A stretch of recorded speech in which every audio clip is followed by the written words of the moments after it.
मैं एक अच्छा स्टूडेंट था। साइकोलॉजी पे बहुत अच्छी पकड़ थी मेरी। मैं खुद को भविष्य के एक बड़े क्लिनिकल साइकोलॉजिस्ट के रूप में भी देखने लगा था।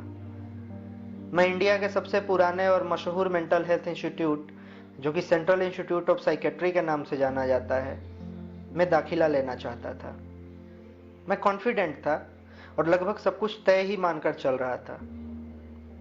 लेकिन यह सब कुछ एक ही झटके में बिखर सा गया। अचानक ही मैं इस दौड़ से बाहर हो गया था।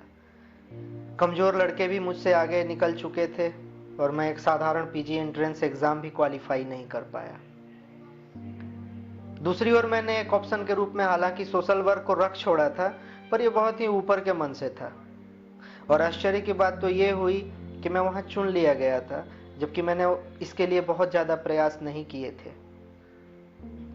हालांकि तब तक सारी चीजें बदल चुकी थी।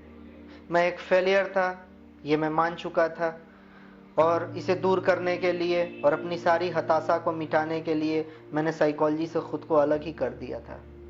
अब मैं ये शब्द दोबारा सुनना ही नहीं चाहता था। परंतु किस्मत मुझे वापस वहीं ले आई जहां से मैं भाग निकला था। मुझे मेरा स्पेशलाइजेशन उसी साइकेट्री के फील्ड से मिला।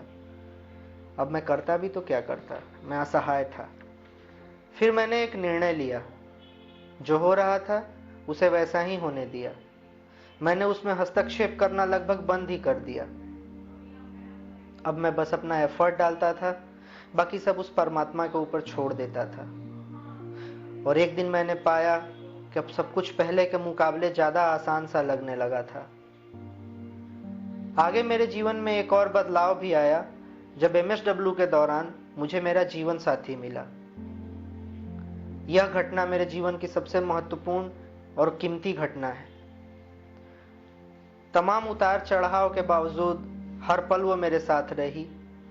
उसने मुझे हर पल एक नया आकार दिया। धीरे धीरे हमारा जीवन बीत रहा था।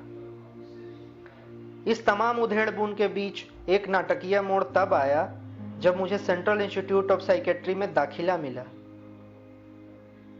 हाँ, मैं एक क्लिनिकल साइकोलॉजिस्ट तो नहीं बन पाया, पर आखिरकार मैं एक मेंटल हेल्थ प्रोफेशनल जरूर बन गया।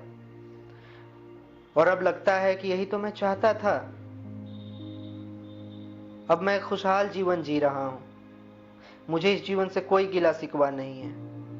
हालांकि आगे के जीवन में ऐसे और कई क्षण आए, पर मैंने कभी भी निराशा का दामन नहीं थामा। हमेशा आगे बढ़ता रहा। मैंने उसके ऊपर विश्वास किया। और अब मैं यही सोचता हूं कि पूर्व में सब मेरे सोचे अनुसार अगर हुआ होता तो शायद इतना उल्लासपूर्ण मेरा जीवन ना होता। और आज मैं जान गया हूं कि परमात्मा ने मेरे लिए सबसे अच्छा ही रास्ता चुना होगा।